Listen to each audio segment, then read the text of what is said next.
We are Popcorn, Piss, and Vinegar, giving you a raw take on movies, television, and pop culture. My name's Chris. I am Scott. I am JB4. Hi, fellas. How are you doing? Great. Did you see that sports game the other day? Yeah, I saw that sports game. All right. That sports game was fantastic. I'll tell them. Once again, last night, did you watch? No. You didn't watch? No. You only get that shit one time in a lifetime. That's fucked up, man. I thought you would get hooked after, you were sports on last week. I thought you would sports again last night. Did you see me the next day after our sports? Do you think I want to go through that again? I didn't see, but I heard what happened. That I just thought goes you to went to take a piss. Silly me. Silly you. That's it. We were looking for something momentous to happen on the 200th episode, and goddamn it, we got it. There it You is. should have brought the microphone down with you. We could at least had that. Fucking A. Well, really quick, I finally saw It. I was very happy to see it. I took my fiance to see it. She watched the movie probably about 2/3 of it, or 1/3 of it, through her fingers, and 2/3 the rest. I didn't find the movie to be really scary at all. It had some nice jump scares. It was fucking creepy. I loved it. It had heart. I think that Richie is the best character in the movie. Finn Wolfhard as a little foul-mouthed 12-year-old kid is hilarious. He said some lines that had me laughing out loud in the theater. My only criticism of the movie, really, and it's really kind of crazy because it's such a well-played scene. Spoilers, obviously, but there's a character in the movie. His name is Eddie, and Eddie's big hang-up is that he has a mother that I guess would have Munchausen syndrome, huh? No. Munchausen syndrome is when you keep a kid sick on purpose. She just makes him believe that he's sick and puts him on placebos. That's Munchausen by proxy. Yeah, okay, there you go. So Munchausen by proxy. So this kid, each of the kids experience different hallucinations and nightmares that are provided by Pennywise the Clown, so he can feed off of their fear and eventually, feed off of them literally. So he has this plague zombie that goes after Eddie. And, zombies now, it's kind of like you're so kind of desensitized to it because you've seen Walking Dead so many times if you watch that show. I thought it was cool pacing, but the only thing that kind of made me sad about the plague zombie was the fact that they relied on some CGI. And I love the way it walked, and I like the way that it was shot and the way it was paced. I definitely had a little bit of a heart race with Eddie being chased down by this monster. But, when they showed on its face, I was like, man, that's so fucking cool that, its nose is gone and it has to breathe through this kind of, port in its face. But the CGI, I didn't find was very well done on that, Okay. I had forgotten about that. It was like a homeless person, right? I mean, that's sort of how the... Well, what it was supposed to be is that it was supposed to be one of the plague zombies that died in Old Derry during the formation of the town. Oh, okay. Right. So, he experienced that one, and the fat kid, he experienced Derry with the mine explosion. That's why his zombie didn't have a head. So when that kid is in the library, did y'all catch how creepy when it starts to come the realization that he's having a vision or whatever it is when he starts to go down the hall? Did you realize when he's reading that book in the background before the balloon floats over that everyone, especially the librarian, was just creepy? Oh yeah, really weird. Oh yeah. The pharmacist is creepy looking too. Well, yeah, I mean they. No, but I mean the pharmacist was creepy on another level, but they were creepy. When he starts going through the book, and that the scene's about to happen.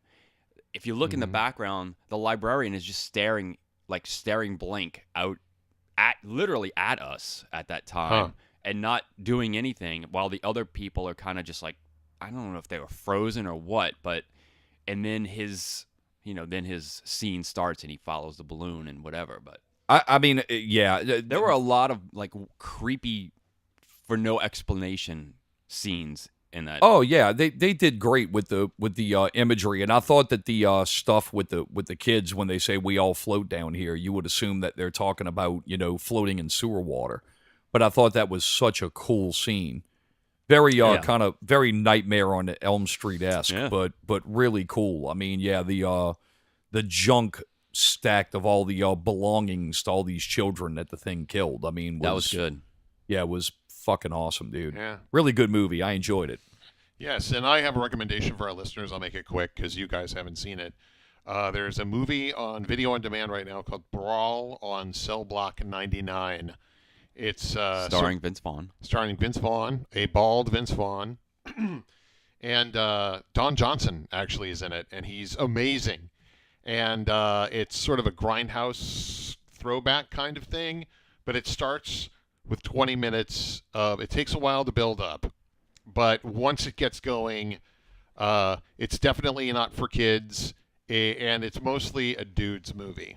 And you'll see what I mean when you see it, but it's great and one of the best endings I've ever seen in a decade. Now, easily. is this a movie or a television series? It's a film. Okay, all right. It's a movie. Okay, I got It was directed by the guy that did Bone Tomahawk. I don't know if anyone's seen that, but No idea. it's brutal, and I didn't see the end coming, and when it did, I was like, whoa.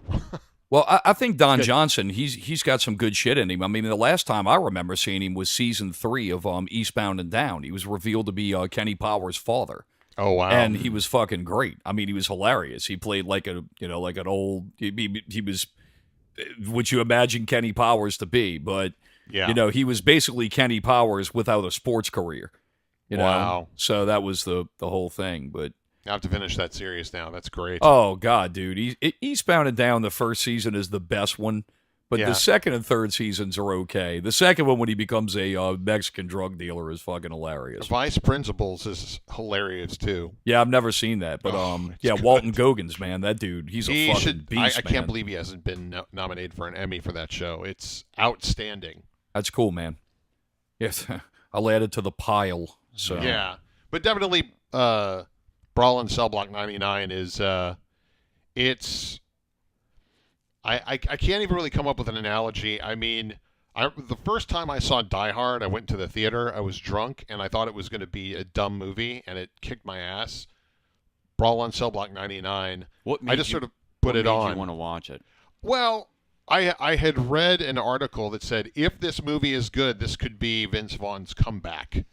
So they hadn't seen it yet, and I was in the process of trying to do some graphics. So I usually put a movie on in the background, and like you, Scott's watched the first 20 minutes of it. He hasn't really got into where it gets really good. I sort of was just listening to it, and then shit starts going down. And it got about an hour into the movie, farewell, work. yeah, exactly. Work got tabled, and this was at like 2 a.m.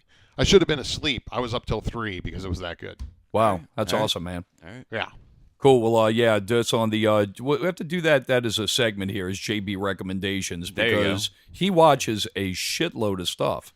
So Well, you see a shitload of movies in the theater, man. More than true, I you do. too. yeah. So well, I don't know when it comes to this stuff though. Y'all are finding on TV shows and those kind of like hidden movies and stuff. Y'all are a lot better at that stuff than I am. So I don't know. I think it's because we're not. That's asking why you. we were a team. That's We're a right. team. that's it. We're a team.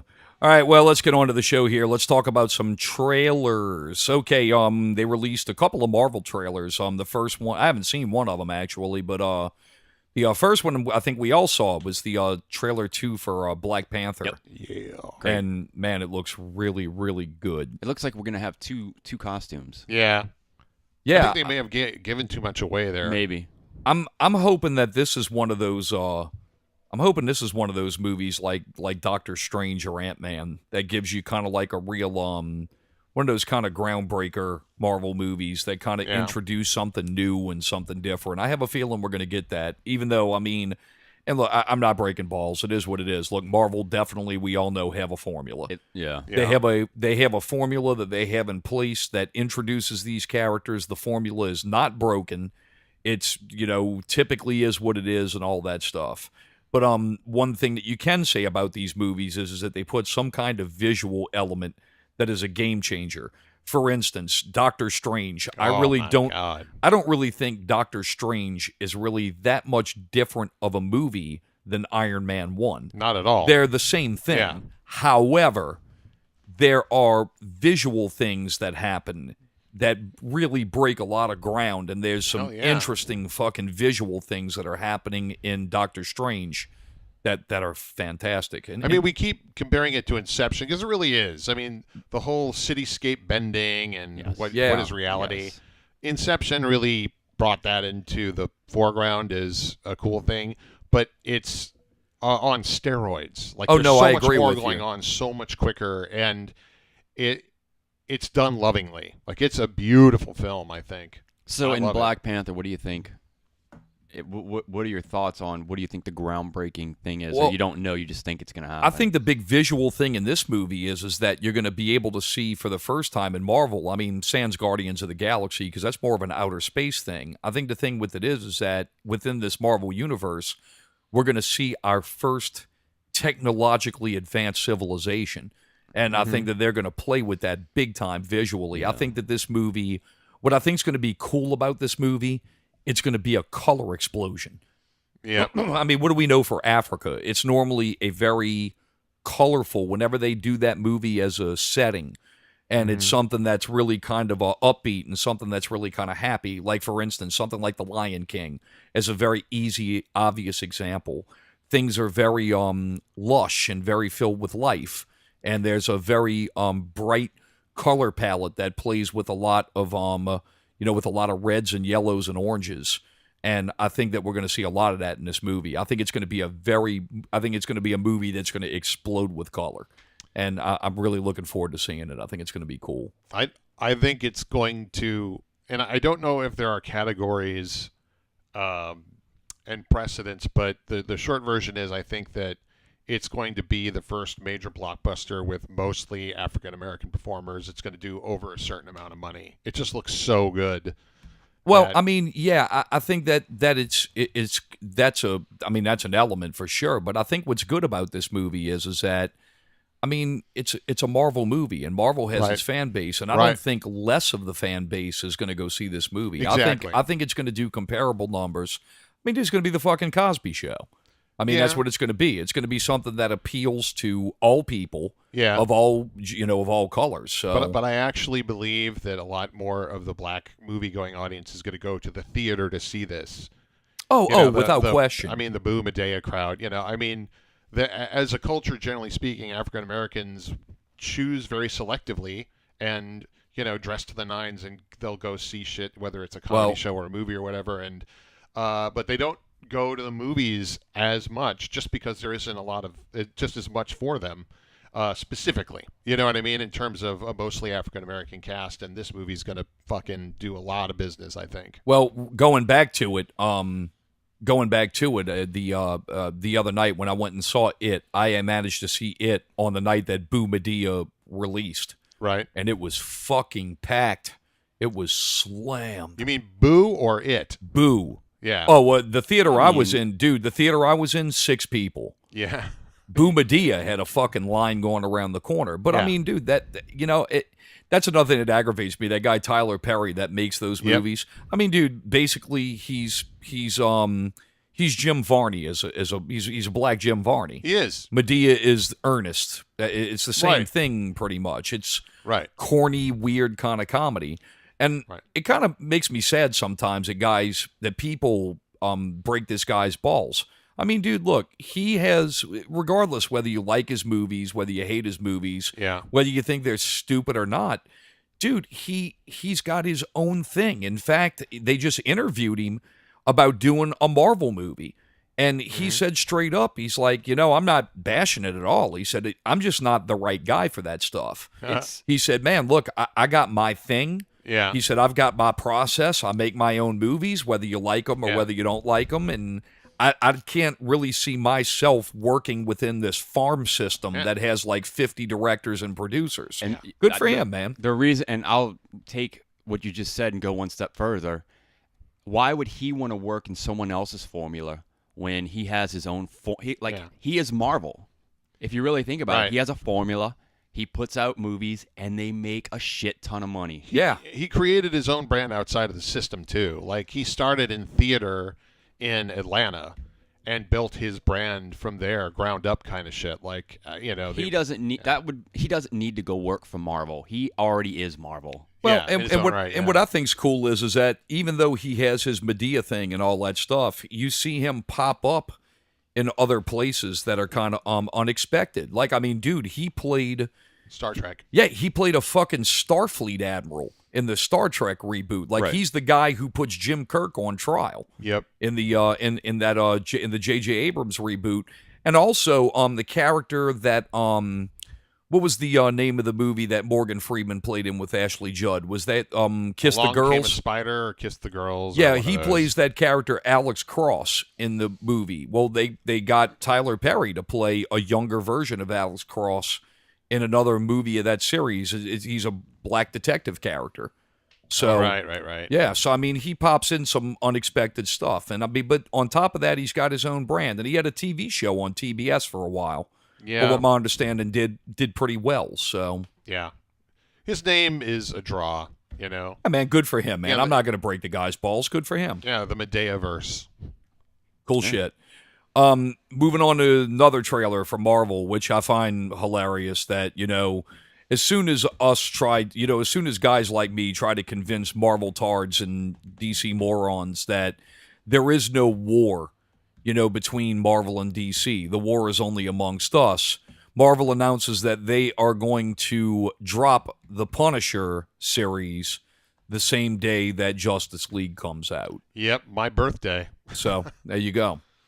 November 17th. And that trailer looks outstanding. Yeah, I haven't seen it yet. I Holy shit. saw the last one, the extended one that came out that had the Metallica song in it. Oh, This they one they does Metallica too, this right? up, yeah. Yeah. Dude, that was fucking great. That other trailer was awesome. I got to watch this other one. I still don't think.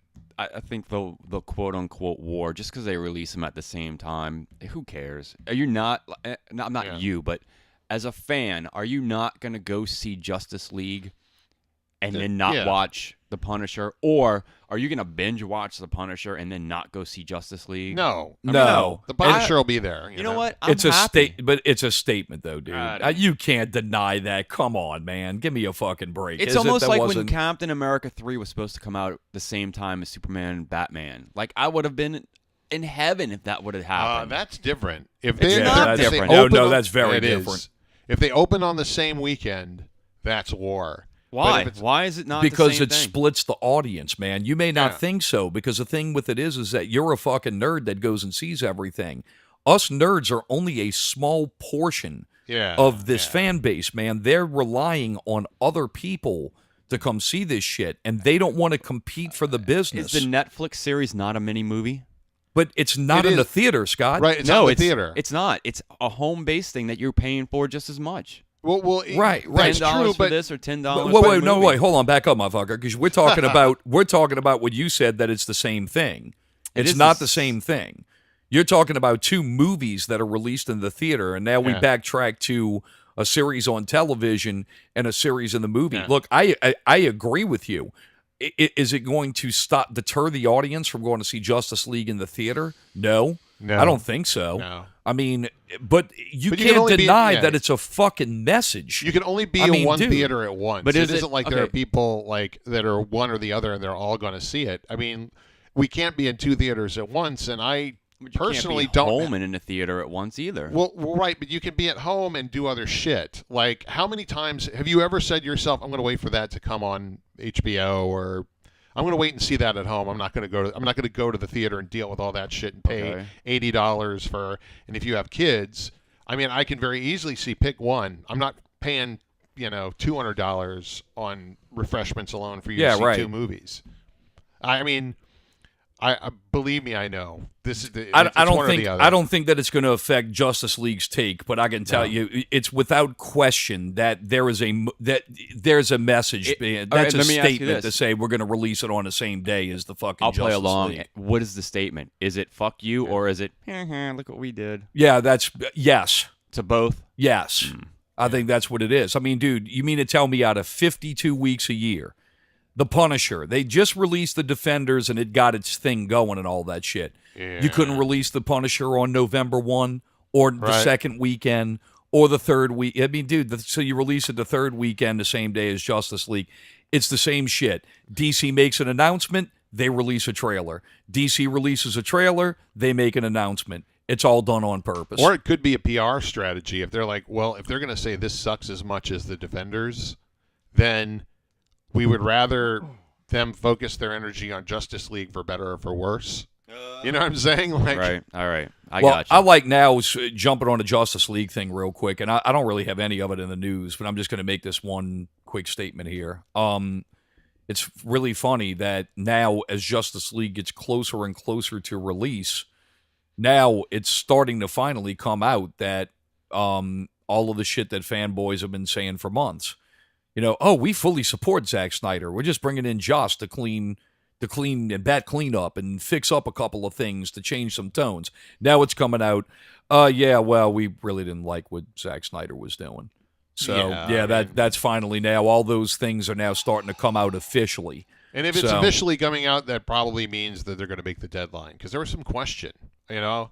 Yeah, there was some question and legitimate ones. You know, and they made the deadline. We're less than a month away. Yep. I hope. Yeah. I mean, but you and I talk were about a disaster if they come out and say no, totally. we can't put it out on the 17th. We're gonna have to wait till December 2nd or something. Yeah. But I mean, you and I are both of the opinion if it takes them longer to make a better movie, then take the time. But it seems like they're going to nail the landing, whether it's good or not. I don't remember if you said this in the news either, but kind of shitting on or agreeing with both of y'all. They said that the reason that Aquaman is so bro-like in this film is because he hasn't realized that he's Aquaman yet, and that in the he just happens to carry a trident around. Dude, That's I'm just reporting. An affliction shirt or I'm a just trident. reporting. And that in the a bedazzled trident. In the Aquaman movie, he's still kind of bro-ish as well, and then becomes the Aquaman that we hope that he becomes. Look, after I bullshit myself after Man of Steel, where I sat there and said, you know, he killed somebody, but, you know, in the next movie, he's actually going to, realize that killing is wrong. No, once a bro, always a bro, brodom forever. That's it. Well, we'll see. We'll Jury's see. out. I mean, I feel like that bro aesthetic is totally Zack Snyder's, and I think that bro aesthetic is totally Jason Momoa. I think that's part of him too. But you made the comparison to Superman, and I mean, he likes brooding, conflicted, mad characters. You know, that's why in Watchmen the best character unquestionably is Rorschach, because you could tell he connected with him, but every other character is just sort of. Yeah. I mean, I don't know. The Comedian was fucking awesome too. And the Comedian's the fantastic. the same thing. Like, they come from the same kind of grist. You know, these dark characters that are very ambivalent about the cruelty in the world. Yeah. And that is his wheelhouse. That's Zack Snyder's wheelhouse. The problem is he tried to make Superman that dude, and it didn't fucking work. Yeah, and it didn't work. You're right. You know? I mean, that's... So what it seems to me is like, well, Aquaman's a little more on the good Superman side, like nerdy and, here are the morals and this is what's good. And I don't fucking know. I think less than a month. Well, you all said, you guys said that, are they going to make the landing? Yes, they're going to make the landing, and I think this movie's still going to fucking suck. But this still was in development before, at the same time as Wonder Woman. Yeah. So I'm still, in my opinion, Aquaman's going to really tell the story. I think it's going to suck fascinatingly. Justice League or Aquaman? Justice League. Now, if Aquaman is comparable to Wonder Woman, then I'll sit back and be like, okay, now they kind of understand where they need to go now. At this point, they all have to be comparable to Wonder Woman. Yeah. Oh no doubt. But I'm willing to give this one the slide because it was in development before Wonder Woman was in development. I feel like this could be the superhero equivalent of AI, the movie, which is like 50% Steven Spielberg, 50% Stanley Kubrick. If you go back and you read the thing about that whole deal, though, what's really fucking crazy, go read the insides on that movie. Mm-hmm. In actuality, only 10% of it was Steven Spielberg. Oh, you mean in terms of what, writing it? Yes. Oh, no doubt. Yeah. Like, Spielberg's signature is on the visuals because he's the one that made it. Right. But the writing is decidedly Kubrick. Yeah, right. And the ambivalence and that's a fact. I mean, it's not Spielberg's best movie or Kubrick's, but it's on its own, it's a fascinating study in competing aesthetics kind of working together, and I think that's what we're going to get with Justice League. No, so I even agree if it with sucks, it's going to be a fascinating way. Oh yeah, I mean, I'm still going to go see it, and I still think it's going to fucking blow. But I'm willing to give them the pass on this one. Now, if Aquaman really sucks, then I've lost all hope. I mean, that's pretty much. Well, you see Wonder Woman 2 if Patty Jenkins is. Oh yeah, I'll definitely go see Wonder Woman 2. But to sit there and say that they have a good universe building plan in mind, I will totally go that. Even if Marvel has a misstep, they still they autocorrect because they got a system in place. Yep. They know what to do. Mm-hmm. That's the thing, so also speaking of Marvel, and we'll actually get to some news here after this. Was reading some of the reviews on Thor Thor Ragnarok, and the critics love it. The thing that I've read about it though is they say that it's a kind of wonky story, but the characters carry the movie basically. Well, you like the characters, but they say as far as it fitting into the whole Marvel universe thing, they say it's kind of fucking wonky. Whatever. I mean, honestly, look, Marvel stories are connect the dots. That's a formula by its very definition. Is you go from here to here to here to here to here to done. Here's your villain. This is what your villain does. Da da da da da. And what this Waititi guy, who's the director, apparently did, is just said, all right, we'll get there, but we're gonna do a lot more improv. They basically went the Lego guys route, and Marvel was like, oh my god, this is great. Because they say it's hilarious. Yeah, they say it's unquestionably the funniest movie in the entire Marvel universe. Yeah, well, and that's my whole thing. That's my only criticism of it. When I think Ragnarok, the end of the world, I think hilarity. So we'll see how all this. When I think comic book, I think hilarity because it's called a comic. Nah. Anyway, you have news about the Hulk, right? No, I don't think so. All right, I had read that that they're not doing a Hulk. The reason standalone. Yeah, the reason about the standalone Hulk thing. Yes, I do have that. All right, then I'll wait for this. I do have that. So let's jump into the top of it. We'll talk here about David Fincher. Yeah. Mindhunter has been receiving tons of buzz, and when asked about what drove him to create the series, he took the opportunity to criticize Disney. Look, there's a very large talent pool of people who don't feel there's much for them in terms of sustenance, working for Marvel. And I think that if we can make a playground for them that is thoughtful, adult, interesting, complex, challenging stories, and figure out ways to pull them into it, there's a chance at something that isn't lassoed and hogtied by 3 acts. I think it's an exciting time. So yeah, he's saying, I'll stick with TV. There was another. Did you include the soundbite he had about actually doing a Star Wars movie? Fincher also revealed that he was in talks to direct a Star Wars movie. I talked to Kathleen Kennedy about that, and look, it's a plum assignment. I don't know what's worse, being George Lucas on the set of the first one where everyone's going, Alderaan, what the hell is this? Where everyone's making fun, but I can't imagine the kind of intestinal fortitude one has to have following up the success of these last two. That's a whole other level. One is that you have to endure the withering abuse of Harrison Ford and Carrie Fisher, and the other is you have to live up to $1 billion or $1.5 billion, and that becomes its own kind of pressure. Well, okay, look, there's two things going on there. Number one, I thought that was a fascinating statement by him because he says, I can't imagine. He absolutely can because he did Alien 3. Which got roundly shat on by everybody, and rightly so. And although with time, it's a good movie on its own. It's just it opens with killing off the characters that I had developed a relationship with in one of the best science fiction movies in my lifetime. So I'll give him a pass on that because he's a brilliant filmmaker. Well, but in all fairness, though, I think Alien 3 was one of these kind of things to where you sit back and it's like the old Hollywood shit. It's like Kevin Smith was talking about his experiences with Warner Brothers when he was when they pulled him in to do a bunch of writing assignments. And it's funny because he comes in and he says, I was originally asked if I wanted to do Beetlejuice Goes Hawaiian. And he says, didn't we say enough already in the first Beetlejuice movie? Why do we need another one? And then he got involved with Superman because he saw the Superman thing and he was like, why don't I do something with that? And they were like, well, we have to run all kinds of shit up the chain because there's all kinds of producers involved. I think what Fincher happened is it's a similar thing that would happen. You're coming off of Alien and you're coming off of Aliens. But I think the thing with it is that it was kind of one of those properties. It was by the studio. And it's like, yeah, we got this legendary thing.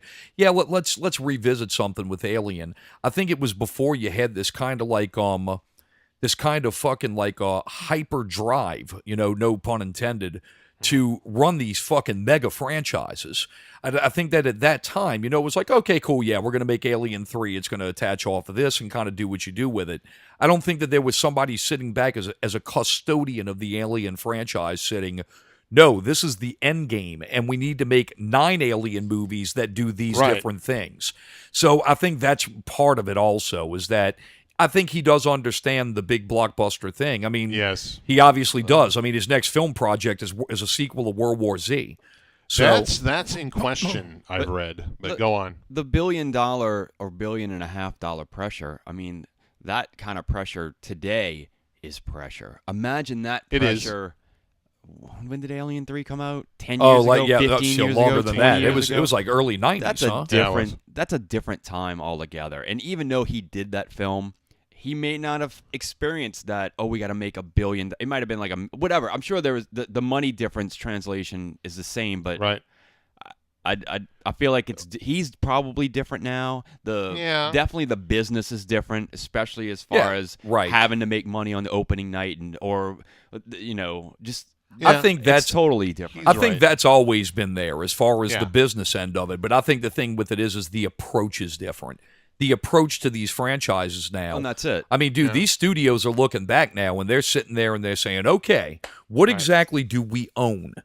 What do we own? What can we do like Marvel did? Right. He wouldn't have been able to kill off Bill Hicks. He wouldn't have been able to kill off Hicks from Aliens. Well, how many franchises did they have back then?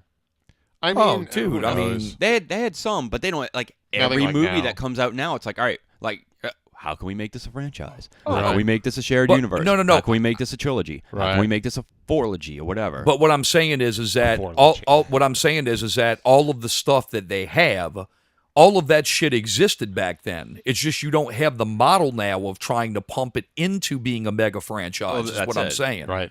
Now, the other interesting thing about that soundbite was withering abuse from Harrison Ford and Carrie Fisher. That to me raised an eyebrow because, that's some heavy shit to be just throwing out in a soundbite. Yeah, especially with Carrie. Especially Carrie Fisher, who's deceased. Who's deceased, just 'cause she died didn't mean she was hard to work with. Well, but the thing with it is, though, it's like anything else. Hey, look, Richard Nixon died, and they pulled out in fucking Newsweek how fucking wonderful he was. Right. So whenever you die, the thing with it is that they always remember the good things about you. Right. And her death is still fresh enough, especially with this new Star Wars movie coming out, with that being her legacy and her last piece of work. It takes some balls to throw out a quote like that. It does, but at the same time, David Fincher's a respected enough guy. Oh, yeah. That, I mean, he's not James Cameron. He's not. No, he's not a nutsack. A caustic nutsack in his interviews. So that and no one's calling him out on it. So I think that's just sort of like a. Well, I don't think anybody's going to call him out on Ford. I mean, I think Ford has legendarily been a fucking dick for years. Just get the man some quality weed. And I think he won't start too many. You want to see classic Harrison Ford? Go look at his Blade Runner interview on Letterman from '82. He's a fucking dick, like a fucking ridiculous dick. Did you see the interview he had with some British outlet with Ryan Gosling? Yeah, and they just start drinking and laughing their ass off. Yeah, that's awesome. Yeah, I honestly I appreciate Ford if he's actually Me too. If he's actually nice. It's like I'm disappointed almost. But he was very gracious in Star Wars interviews, which I actually found quite surprising because he was normally a penis in those too. So. Anyway, sorry, I lost my place here. That's okay. All right. Speaking of Harrison Ford, a character he played, Han Solo. That movie now has an official title, Solo: A Star Wars Story, which I don't think you can really. I mean, there it is. I mean, that's fine. I thought that's what the working title was. They'd shown, and I loved the logo because the L was the Yeah, it was the gun, blaster pistol. the Yeah. blaster. Yeah, so why not? Yeah, don't think if it ain't broke, don't fix Yeah, it. right. I mean, I'm fine with that. No need to go through that. In an interview with J.J. Abrams and Chris Terrio, the two said that their plan for Star Wars Episode 9 is to connect all three trilogies together. Dude. So I'll be interested to see how that plays out. So, Oh my God, I can't wait. are you being serious? Yeah. Yeah. I mean, well, I mean, Yeah, because- you sound like you're being shouldn't funny. No, I'm not being If this sarcastic. is- I think it's great. It should.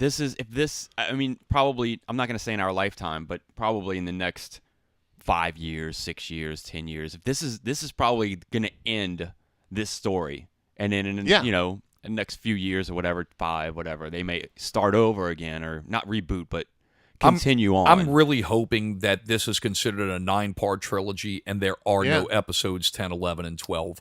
I hope that they launch a new saga. Yeah. Yeah. That's what I hope they do. Yeah, Bruce Greenwood, the guy that was Captain Pike in the original J.J. Abrams He's episode 1. fucking awesome. He's a great actor. I loved him in 13 Days, which was about the Cuban Missile Dude, Crisis. He was you awesome. want to see some awesome Greenwood also, man? Watch Under the Red Hood, the Batman animated movie. He plays Batman. Holy shit. He's fucking awesome. Oh, I got dude. it. Now I have to see that. He's also in phenomenal. some new movie that's based on a Stephen King short story.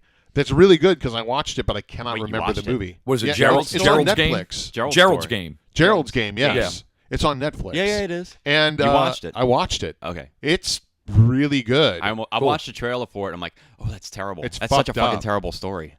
Yeah, he's Yeah, I'm absolutely in. fantastic. Oh, yeah, in he it. is. So he actually in an interview said that he was singing J.J. Abrams' praises and said, I think the plan is to hard turn the franchise back into the original because this is an alternate timeline as a result of the time travel. We So- talking about Star Trek? Talk about Star Trek. yeah. Okay. Yeah, so he was just like, which I think would be just great. So they actually once I saw the third one, I'm like, well, I guess they tabled that idea, but apparently not. And Well, I'm I don't think amped. there's going to be any time travel. I think the thing with it There is has that to be. I don't think there's going to be time travel because that is so un-Star Wars. I think the thing with it is We're talking that Star Trek, Trek. though. Star Trek, no, Star Trek. But I'm back on Star Wars, where Terrio and him are saying that it's going to connect all three trilogies together, Episode 9. Right? So Right. Okay. I don't think there's going to be a time travel element that's going to be brought into Star Wars because it's No, so there wouldn't be. un-Star Wars. Yeah. You're But I right. think that they're Shit. going to go back and use the old story threads to bring this shit back Okay. together. So That I have every confidence they could do. It's so funny because I thought they were talking about Star Trek. no. That's Star why Wars. I went on that side quest. Sorry, everybody. Star Wars. So the real science fiction franchise. Damn it. All right, so under the radar, the movie keeps taking steps forward. Venom adds Veeps Reed Scott to the cast in an undisclosed role. He joins Tom Hardy, Michelle Williams, Riz Ahmed, and Jenny Slate. I mean, dude, that's a pretty solid It's a cast great cast. for Venom. I mean, we'll see if it gets made, We'll but see if it gets made. But it is a great cast. I definitely think admit it's that. going to get made. I think it is. I don't. I do too. I'll say I this just, though about great casts: they always get other great parts. So if they don't start, Yeah, if they they don't drag. start locking this up. Yeah, right. Well, These that's guys are gonna exactly split. it. If they drag their feet, they lose. I mean, that's how Billy Crudup got lost off of the Flash movie. Right. Yeah. He's like, you motherfuckers are taking too much time. I'm not fucking Right. with it. So, all right. So now we're on Star Trek. Right. Stacking on more to Star Trek, stacking on more hate to Star Trek Discovery.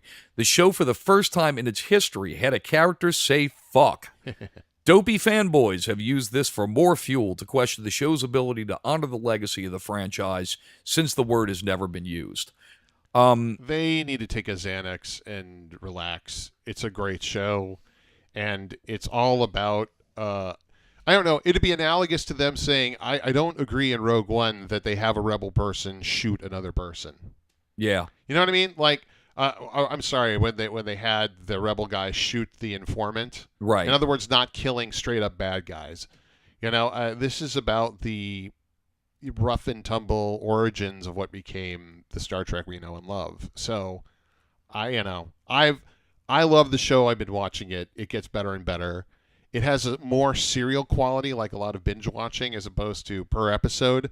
But they still have ostensibly a crisis to solve, and they do. But you become a lot more involved with the characters, and basically they can piss off.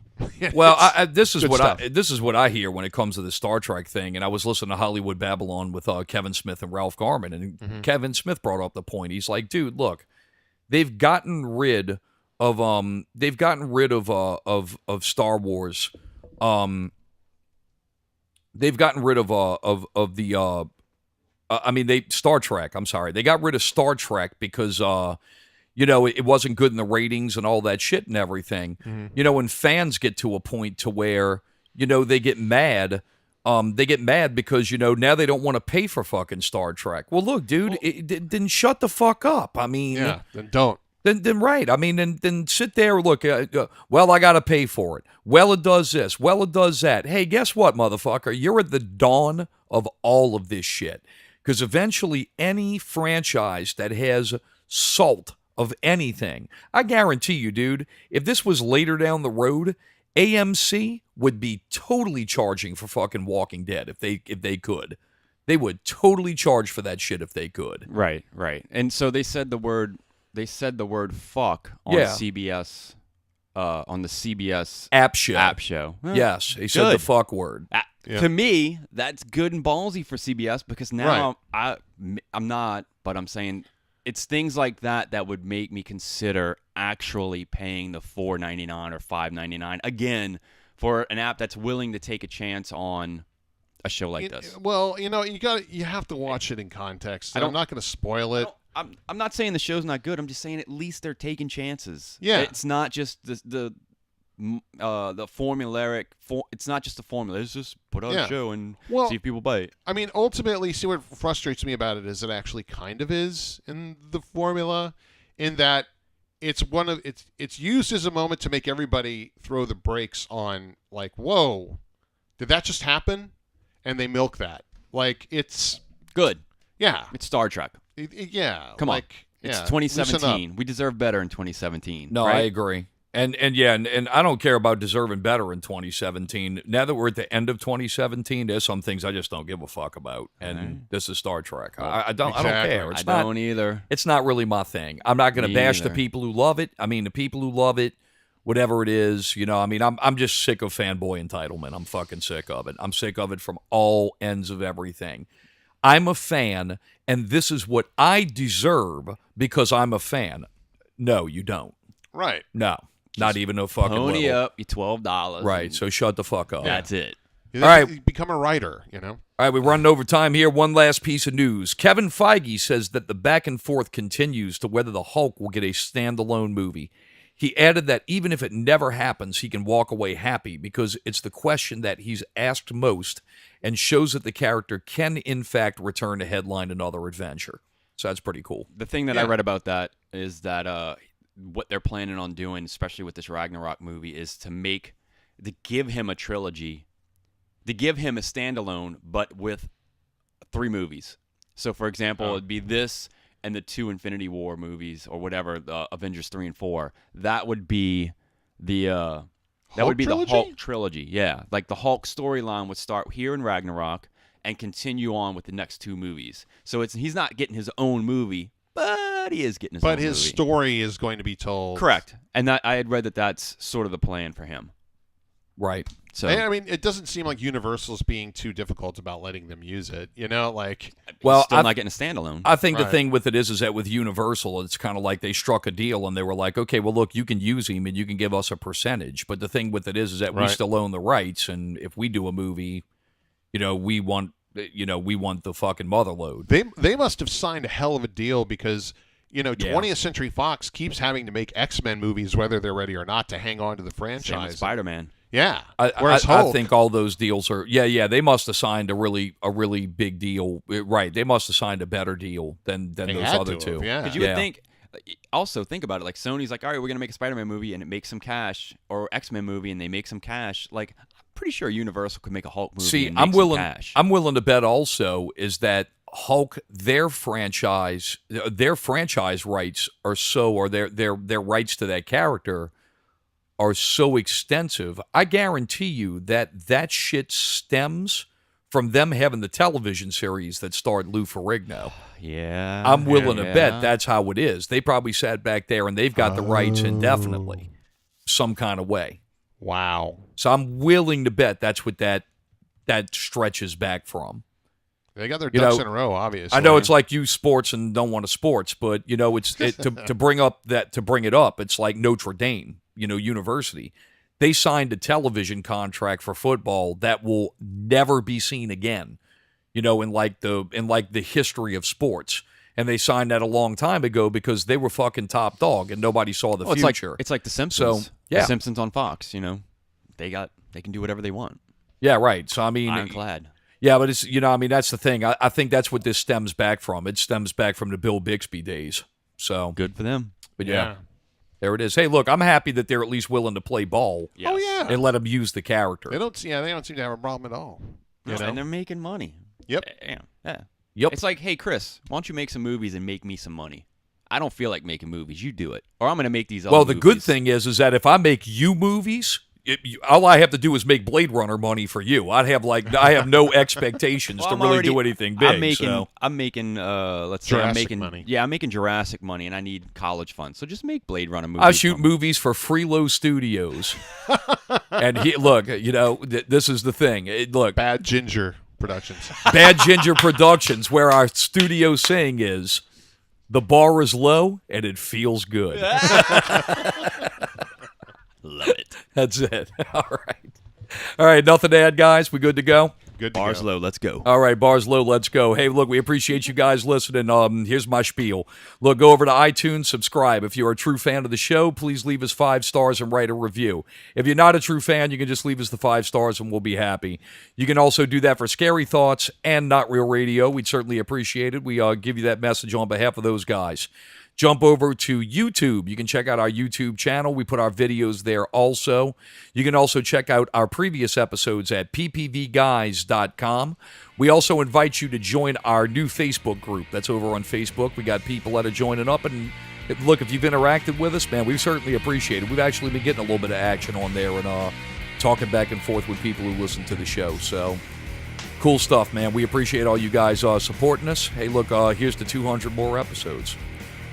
Thanks for listening. NZ.